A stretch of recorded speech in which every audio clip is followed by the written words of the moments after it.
Ótimo, vamos só ver se está passando aqui. Acho que não vai, hein? Deixa eu ver. Não, liguei.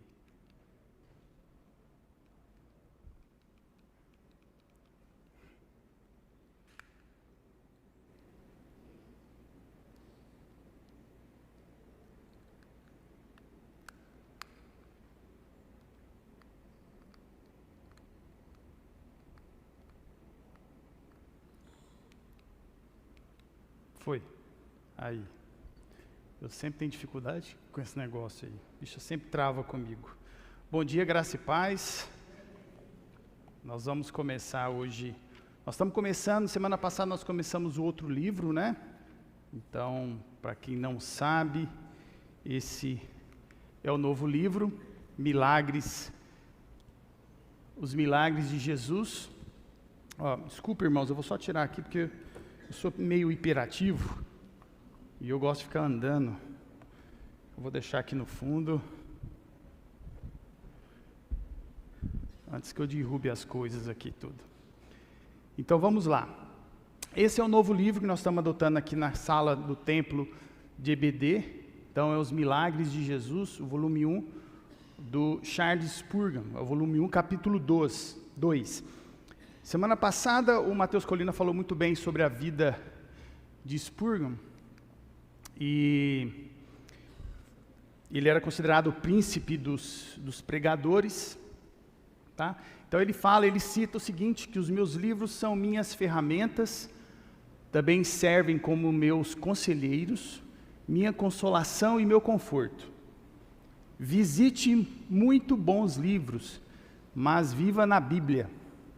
Então isso me tocou porque hoje em dia a gente às vezes acaba lendo muitos livros e acaba esquecendo da Bíblia, né? A gente vai vendo John Piper e outros grandes pregadores, e isso é muito bom, ele mesmo cita, mas a gente não pode deixar de viver a palavra de Deus, de ler a Bíblia diariamente, como reforço na nossa vida cristã, tá? Então hoje nós vamos continuar o que o Matheus Colina falou, é a mesma leitura bíblica sobre os cegos, os 2 cegos, e é isso que nós vamos colocar nessa manhã.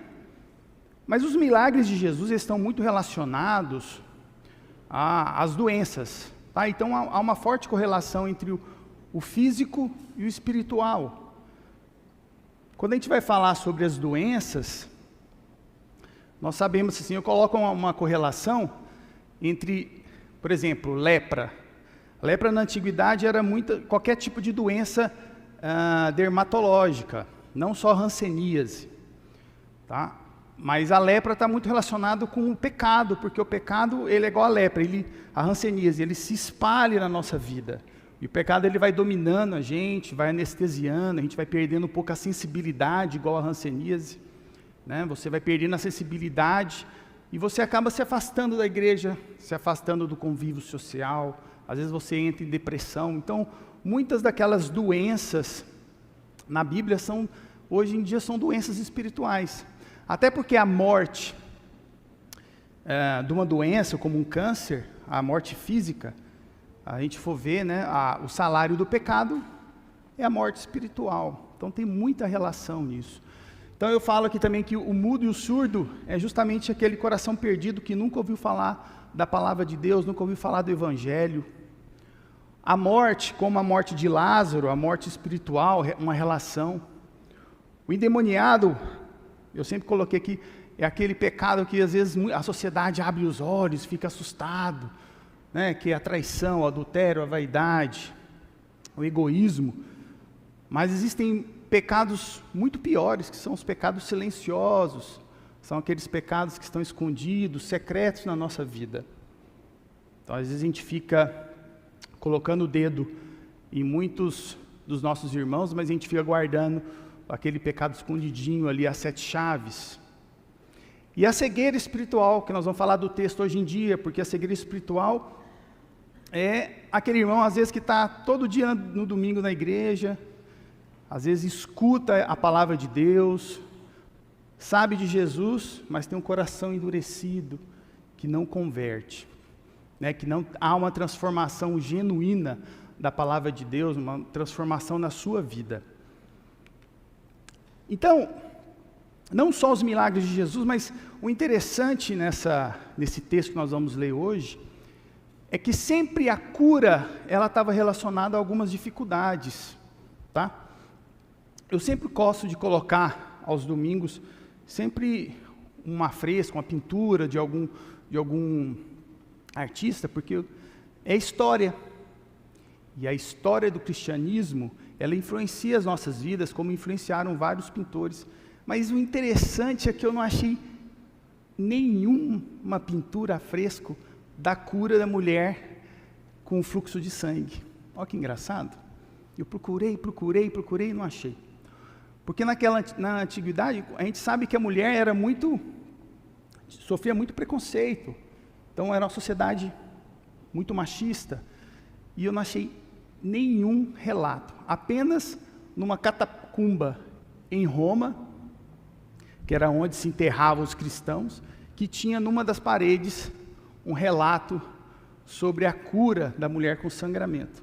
Olha que interessante, eu trouxe só para a gente poder ver a história da Bíblia, do cristianismo. Mas aqui me chama muita atenção justamente as trevas e a luz, né, que é Jesus Cristo. Mas voltando ao assunto de cura e dificuldade, a gente observa nos milagres de Jesus sempre as dificuldades das pessoas em alcançar a cura muitas vezes. Então nós temos a mulher com hemorragia, ela vai empurrando a multidão, sofrendo, para chegar, para encostar no manto pela sua fé e ser curada. Nós temos o homem paralítico, que os amigos têm que acabar descendo do telhado, aquela dificuldade, porque tinha muita gente na frente da casa. Lázaro também, quando morreu, estava todo enfaixado, e mais de 3 dias lá, morto. Então, os milagres estão muito relacionados com as dificuldades nas nossas vidas. Só que no cego é um pouquinho diferente nesses 2 cegos. Porque eles chegam para Jesus e perguntam, eu quero ser curado. É algo bem mais simples do que essa dificuldade. Então, nós vamos ler de novo o texto que foi falado semana passada. Vamos abrir a Bíblia aí, leitura Bíblia, Mateus 9, 27 a 30. Então, vamos lá, Mateus 9, 27 a 30. Então, eu vou ler. Saindo Jesus dali, 2 cegos o seguiram, clamando, Filho de Davi, tem misericórdia de nós. Entrando ele em casa, os cegos se aproximaram e ele lhes perguntou, vocês creem que eu sou capaz de fazer isso? Eles responderam, sim, Senhor. E ele, tocando nos olhos deles, disse, que lhes seja feito segundo a fé que vocês têm. E a visão deles foi restaurada. Então Jesus os advertiu severamente, cuidem para que ninguém saiba disso. Então, nessa manhã, desculpa que às vezes as letras estão pequenininhas, mas já é um teste oftalmológico. Toda vez eu falo que é para testar. Quem não estiver enxergando, depois passa comigo, a gente dá o cartãozinho da clínica. Mas eu ainda estou com dificuldade de ver esse fundo da igreja preto com o PowerPoint. Mas alguns pontos importantes aqui. Saindo Jesus dali, 2 cegos o seguiram, clamando, Filho de Davi, tem misericórdia de nós. Então, o que a gente observa inicialmente é justamente isso. Os cegos sabiam da sua dificuldade, da sua cegueira. Eles compreendiam isso, lógico, são cegos. Mas é a consciência da cegueira e desejo pela vista. Então eles procuraram Jesus, sabiam da sua cegueira, sabiam que precisavam ser curados. 2, os cegos se aproximaram de Jesus. Então eles foram até Cristo. É a vinda até Cristo. 3, que são pontos importantes, eles responderam, sim, Senhor. Então é uma confissão aberta da fé. Jesus pergunta, vocês creem que eu sou capaz disso? Então é uma confissão aberta da fé. Então nós temos 2 cegos que sabem a consciência da sua cegueira, que vão atrás de Cristo, e tem uma confissão aberta da fé, eles acreditam que Jesus pode curá-lo.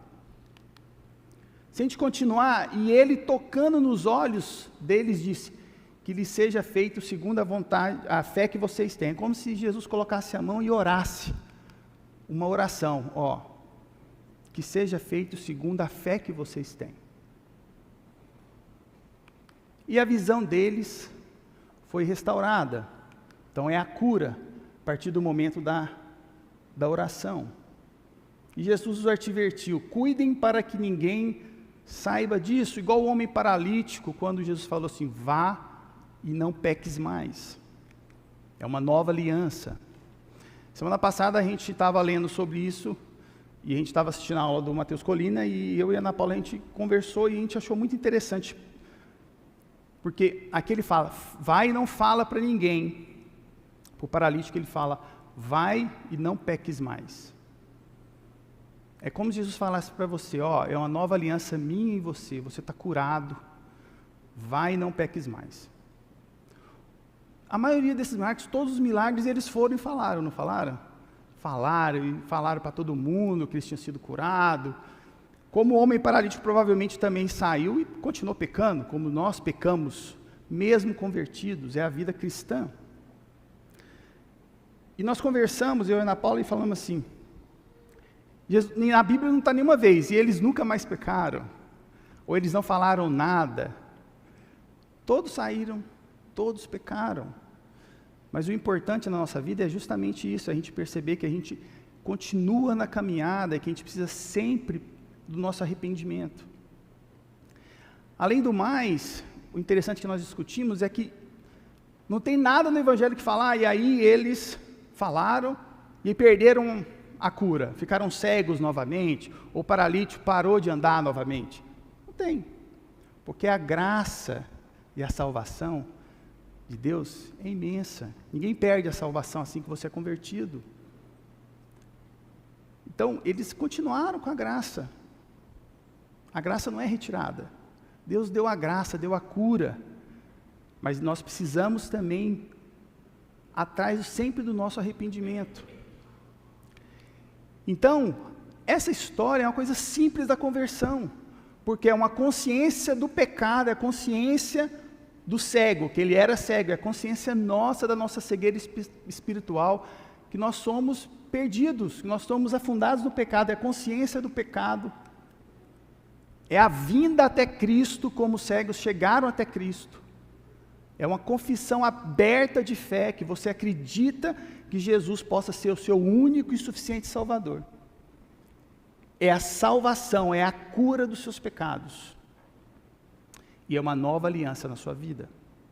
A história dos cegos é uma história simples, mas fundamental.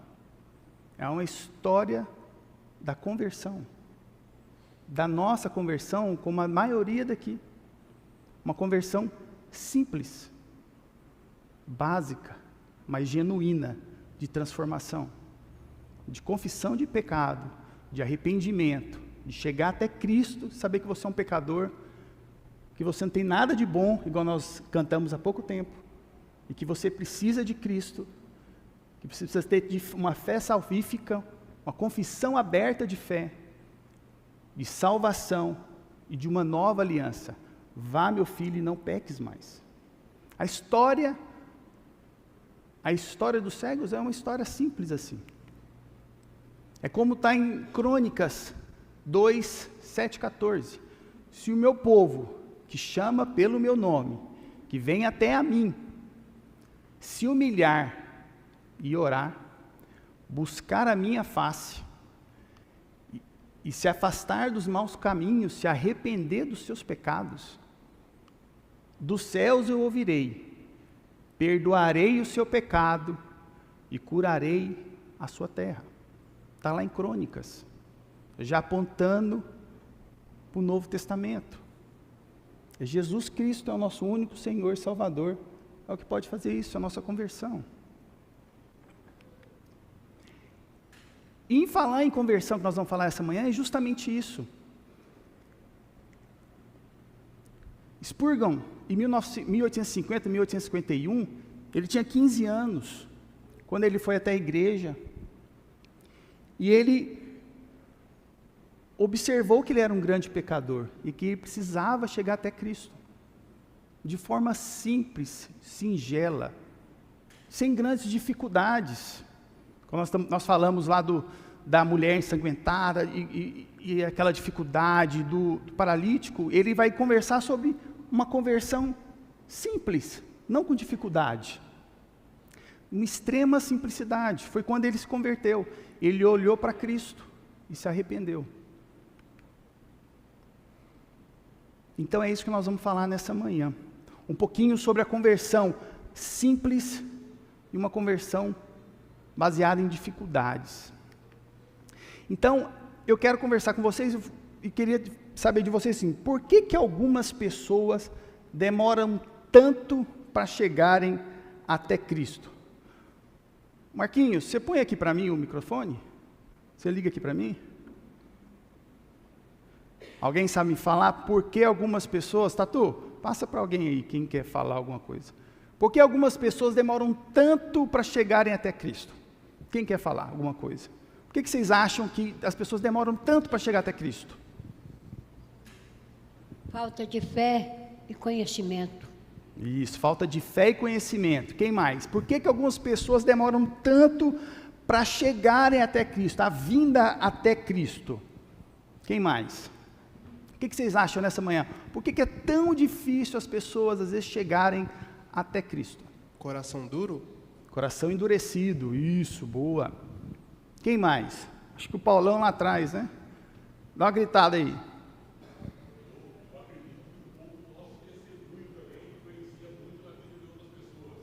Boa.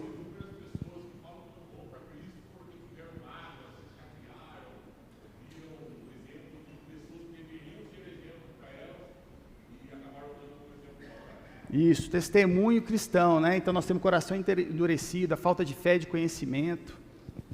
O ego também. O ego, né? O nosso orgulho.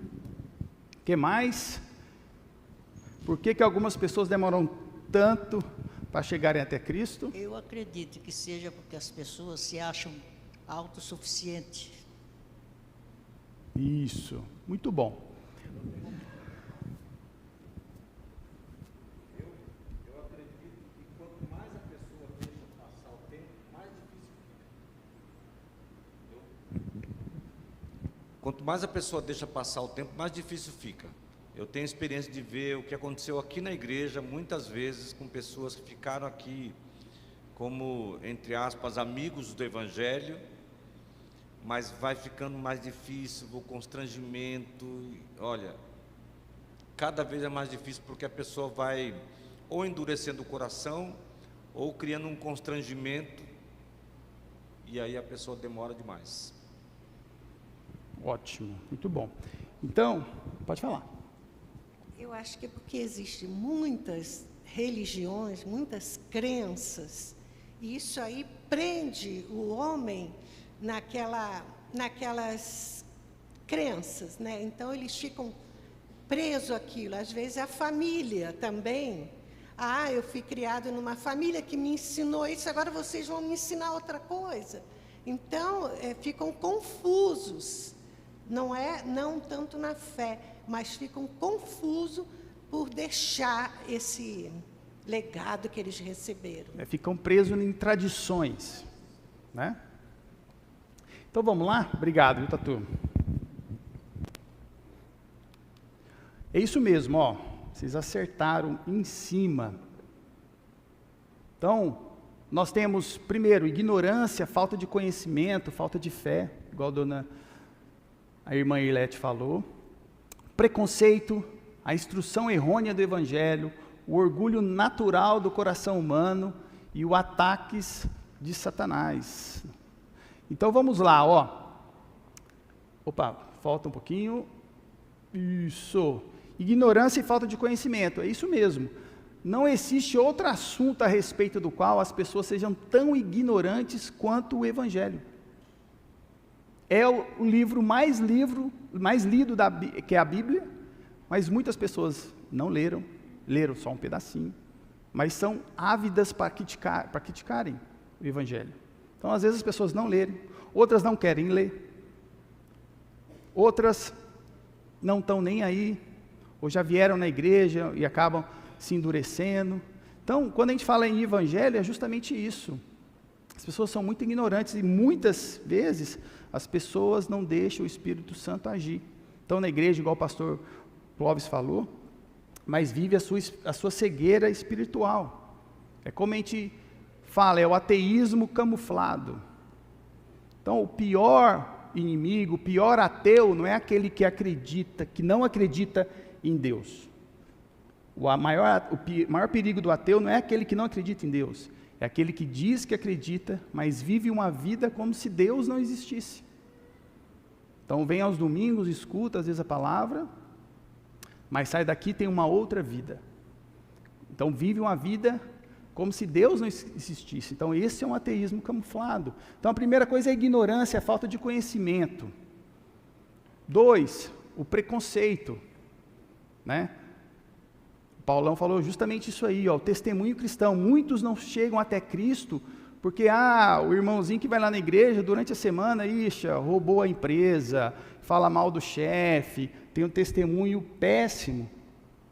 E é justamente isso. Hoje eu estou aqui na igreja e a minha esposa está aqui comigo porque ela viu o testemunho da minha mãe em relação à vida cristã em casa. Quando a gente viajava para Goiânia, ela olhava como que era o relacionamento da minha mãe com meu pai, do amor que ela tinha pela família. Então, ter testemunho cristão é muito importante. Isso traz as pessoas até a igreja para escutar do Evangelho.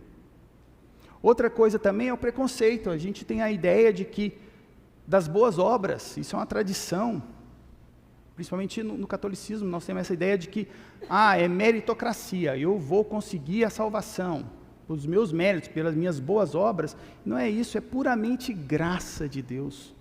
Então fica nessa luta entre graça e lei, porque você é um legalista, que você tem que seguir tudo direitinho, mas você acha que você alcança do seu jeito. E a gente fica preso muitas vezes a ritualismo, cerimonialismo, tradição. Porque não pode pintar a igreja de preto, de concreto, porque o irmãozinho vai ficar assustado. Então a gente fica preso justamente isso, as tradições.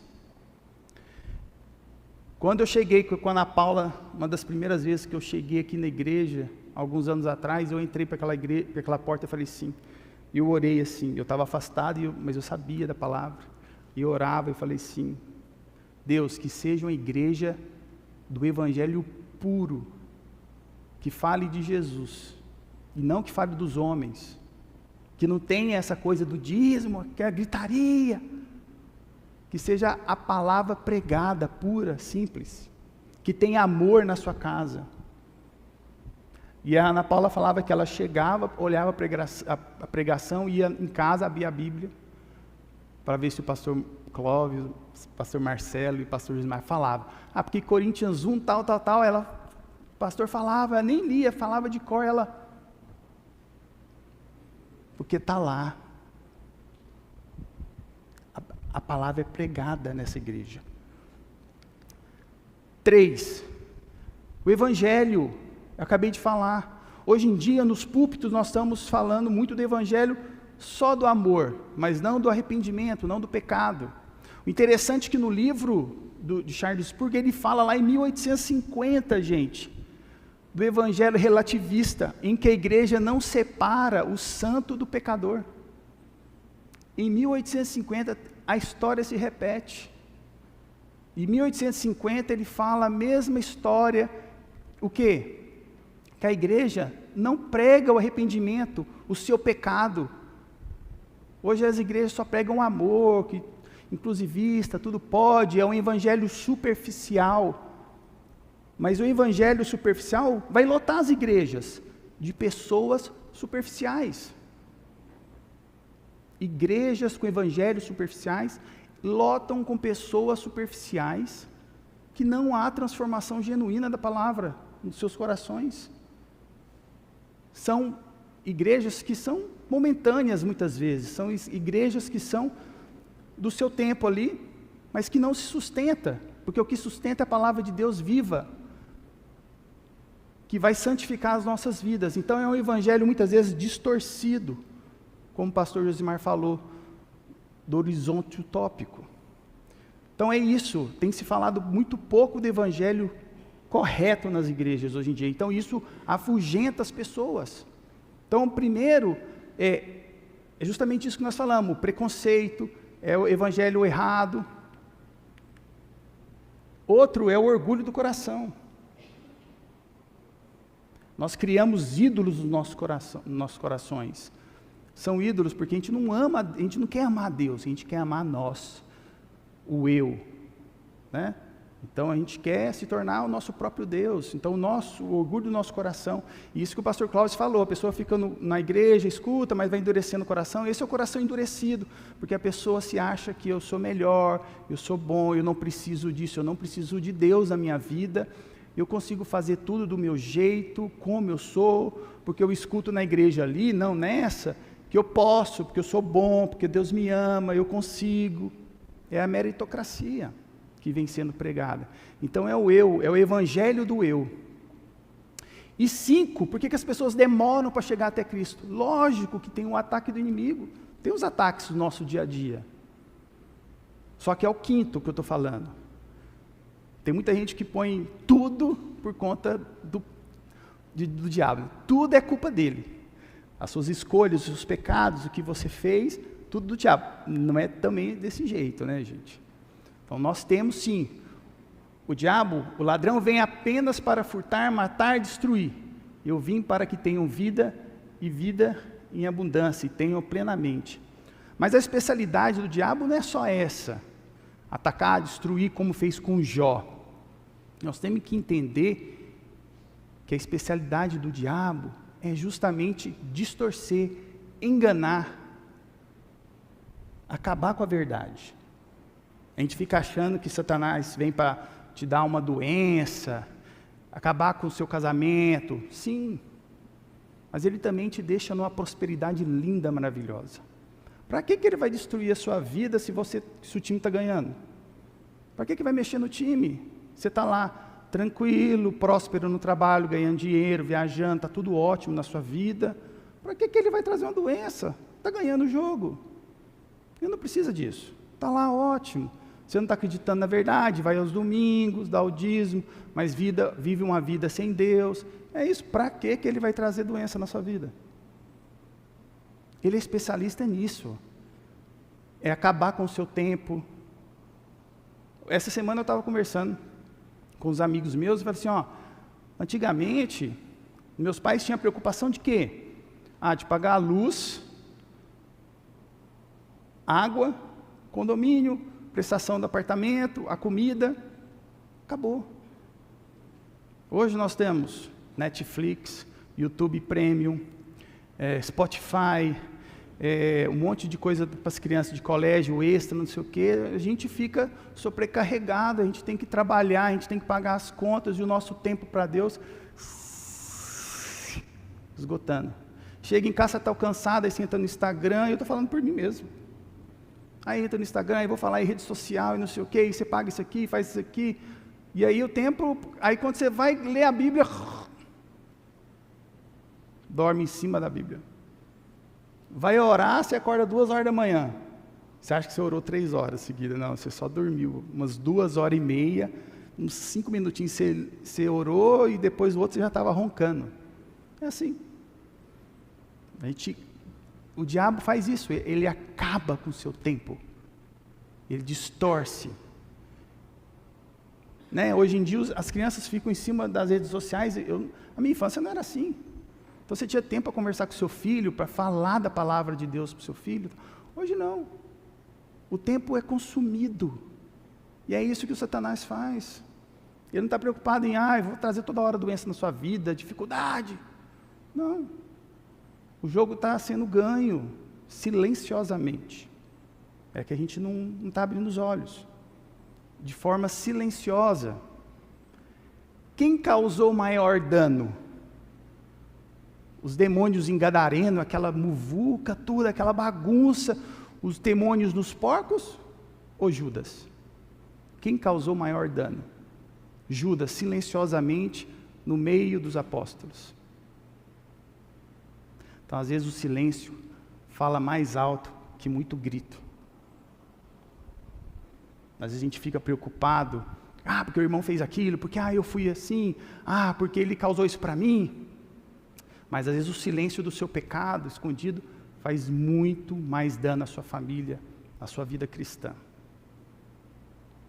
Então a gente tem que tomar cuidado. Mas vamos lá. A gente estava falando de conversão. O que é essencial para que é essencial que nós passemos por dificuldades para alcançar o Salvador, para alcançar a Cristo? A gente viu que tem tantas dificuldades, tantos pepinos, né? Tantos problemas. Mas é essencial que a gente passe por isso? Por dificuldade, sofrimento, tudo? Ou não?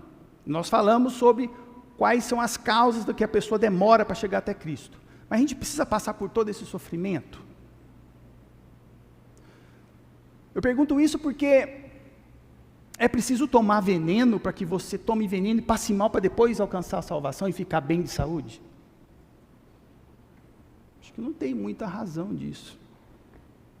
Na Bíblia não está falando, e vocês vão sofrer, vou jogar você para um lado, para o outro, e Satanás vai fazer isso com vocês e vocês serão salvos. Ou está falado, venham até a mim, olhem para Jesus Cristo e sereis salvos.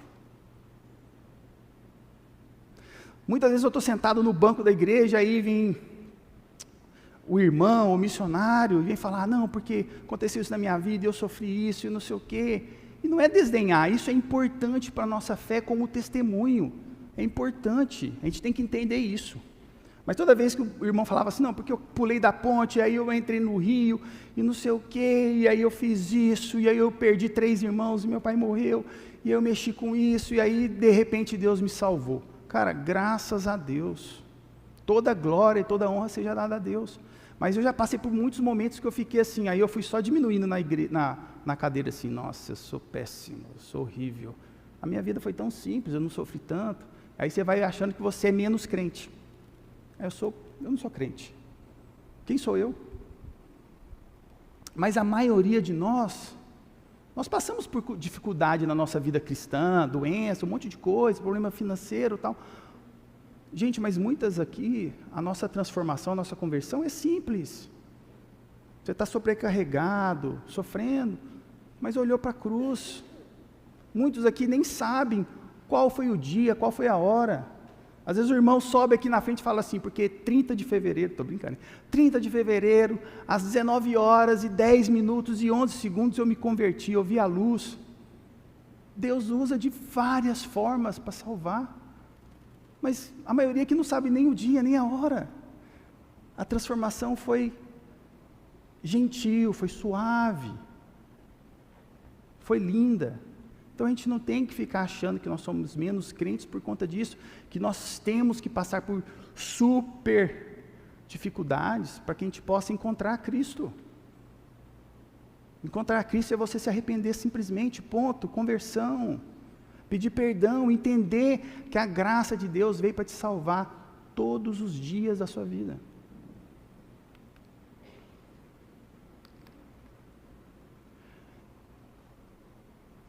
Não é essencial a gente passar por dificuldades, isso não é essencial. Parece que a incredulidade é um preparativo para a fé. Você tem que sofrer, não acreditar em Deus, para que depois você tenha fé. Está errado isso. A obra mais genuína é quando a alma convicta do seu pecado aceita o Salvador, é só isso. Essa é a obra mais genuína, é a sua alma convicta do seu pecado. E eu estou falando isso porque quando a gente fala, porque aconteceu isso comigo, porque eu sofri isso e tal, parece que a gente tira Cristo do plano principal das nossas vidas. Sou eu, aconteceu isso comigo, isso com aquilo, e aí Deus veio e me salvou. É diferente, na história dos cegos, está lá, é o mestre, ele é o plano principal, ele é o ator principal da sua vida. Ele chegou e te perguntou, você crê em mim? E os cegos falaram, eu creio. Então vocês estão salvos, estão curados. É isso, é Cristo em primeiro plano, não somos nós. Por isso que não é essencial você passar dificuldade, porque você fica meio que vangloriando a sua vida, como você chegou, como você foi. Então nós temos que entender um pouquinho sobre essas diferenças de conversão. é aceitar livremente a graça de Deus, sem meritocracia, eu não mereço nada. E confiar no Salvador, apenas isso. A fotinha eu pus que parece que a criança já está pronta para ir para o céu. E é isso, nós temos que estar prontos para ir para o céu. A maior evidência que você é salvo é ainda estar se firmando em Cristo. A maior evidência que você é salvo é porque você diariamente reconhece que você é um pecador, que você precisa do arrependimento de Cristo, que você busca santidade com Cristo. Isso é a maior forma de você saber que você está salvo. O que é essencial, então? Quais são os elementos essenciais? Então, os elementos essenciais é arrependimento, fé salvífica, amor. Quando nós temos fé, a fé, ela atua pelo amor. Quando nós temos fé, nós temos amor ao nosso irmão, temos compaixão com o nosso irmão, é caminhar junto nessa caminhada cristã, nessa vida cristã, é amar a justiça de Deus, é buscar uma vida cristã em santidade. Então, isso são os elementos essenciais, não é como você chegou a Cristo, mas é você se arrepender diariamente, porque a misericórdia de Deus se renova a cada manhã na sua vida, meu irmão. É o renovo na sua vida. E falando em vida cristã, vou dar uma dica de filme para vocês. Eu fui assistir esse filme, que em casa eu só posso assistir filme romântico. Se eu for assistir filme de guerra, cara, não posso escutar um tiro de bala na sala. Tem que fechar as portas, porque então fica uns 3 dias com a cara amarrada para mim. Você está assistindo filme violento? Olha aí, você não pode fazer isso. Eu só tenho que assistir filme assim, melado total. Assim, romântico, bem bonitinho. Você dá aquela piscada no filme, tá bom? Mas o filme tá ótimo. Nossa, que filme bonito, né, meu amor? Nossa, tem que chorar no final. Assim. Eu faço assim, o que foi? Não, eu tô com sono, né? Não, eu tô emocionado. Nossa, esse filme tão lindo. Durma à noite, você pega um pesadelo, né, cara, com o filme. E lógico que ela tinha que brigar comigo. Não, eu não vou ficar na sala. Eu falei, não, mas a história é bonita. E eu recomendo que vocês assistam aí, o filme chama Batalhão 6888, ou The 6888. É a história da Segunda Guerra Mundial, da primeira tropa americana de mulheres negras. Então é muito interessante. Muito interessante porque essa história lembra muito a igreja nossa. Tá? O filme é lindo. Porque assim, várias mulheres negras estavam no batalhão já treinando, se preparando. Tinha a tenente, que é a Clary Adams. Ela foi pós-graduando em Ohio, na universidade, entrou para o exército, pessoa estudada, e no exército, e preparando as mulheres para a missão e tal, e elas nunca eram chamadas para nenhuma missão, por conta do racismo. Só as mulheres brancas eram chamadas para missões. E ela ficava indignada, brigava, não sei o quê. Várias mulheres entravam lá por vários motivos. Tinha mulher que estava no batalhão porque queria comer. Mulheres que estavam no batalhão porque estavam atrás dos namorados que estavam na guerra. Outras queriam estar na guerra. Outros estavam lá para ver os homens. E a igreja é igual. A igreja é multiforme. Tem muita gente que entra pelaquela porta com motivos diferentes. Está na igreja por conta da dor, está na igreja por conta do amor, está na igreja, às vezes por motivos errados, mas acaba se convertendo. Está na igreja, nem sabe por quê. A igreja, sim, ela é multiforme, ela é diferente. Todos os pecadores procurando a Cristo. E elas, naquela ansiedade, de repente, chega até a mulher de Roosevelt, que é Eleanor Roosevelt, uma reclamação. Porque na Segunda Guerra Mundial, o que os generais fizeram? Pegaram todos os carros, carros de correio, caminhões, tudo mandaram para a guerra para levarem suprimentos, roupas, suprimentos e armas. E armas. Só que as cartas das mães, dos soldados, das famílias, não chegavam até os soldados, e nem as cartas dos soldados chegavam até a família. Então, as famílias dos Estados Unidos ficaram desesperadas. O que está acontecendo com meu filho? O que eu posso fazer? Nada. Até que a mulher do presidente, através também de direitos civis, perceberam que, cadê as cartas?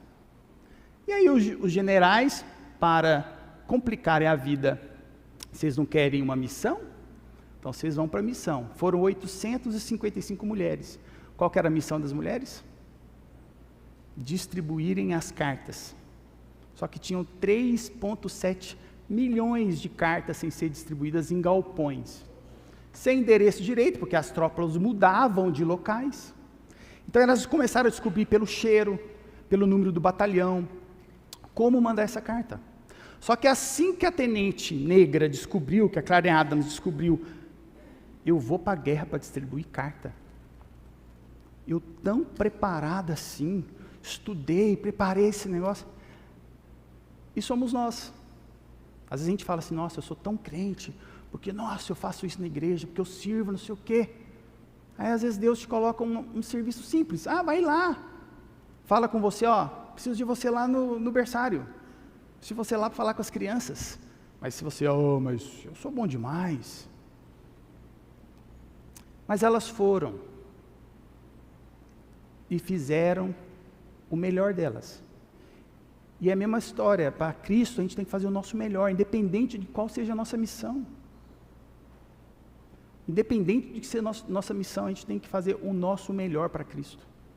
Elas foram, e o lema delas é, sem carta, sem moral. Porque os soldados estavam naquela guerra sem esperança. E a missão delas era importantíssima. Como a missão para Cristo, a vontade de Cristo na sua vida, é importantíssimo o que Ele coloca na sua vida. Às vezes nós não enxergamos isso. Depois elas perceberam o quanto era importante, porque os soldados, quando receberam aquela carta, ficaram animados, com esperança. E é isso. Tem muitas pessoas nesse mundo que não têm nenhuma esperança, porque não chegou a nossa missão de falar do Evangelho para aquela pessoa. Elas não foram reconhecidas. Falar do Evangelho, às vezes você não é reconhecido, né, Tatu? Você falou uma pregação. Você não é reconhecido, porque a honra e a glória é para Deus, não é para você. Elas não foram reconhecidas. Elas passaram por racismo, preconceito. E a nossa vida é assim, cristã. Nossa vida cristã, ela às vezes tem dificuldades, tem simplicidade, tem perseguição, como elas tiveram. É igualzinho lá no filme. Mas a vida cristã a gente tem que estar preparado para a vontade de Deus. Para você pode ser uma coisa simples demais, mas para Deus não. Para Deus pode ser importantíssimo o que Ele está fazendo, a obra que Ele está fazendo. Tudo que é do reino é importante. Não espere reconhecimento, não espere glória, mas você tem que ter determinação e foco todos os dias. Aquelas mulheres tinham foco na sua missão, que é o Evangelho, nossa missão. E aquelas cartas traziam esperança para os soldados. A nossa missão é trazer esperança para as pessoas desse mundo perdido, para falar justamente para essas pessoas que demoram a chegar até Cristo. Então, o filme é justamente isso. Essa é a importância. Então, nessa manhã, o que eu quero falar para vocês, a aplicação é a seguinte: não importa, meu irmão, como você chegou até Cristo. Graças a Deus que você chegou. Se você ainda não chegou, há tempo para chegar.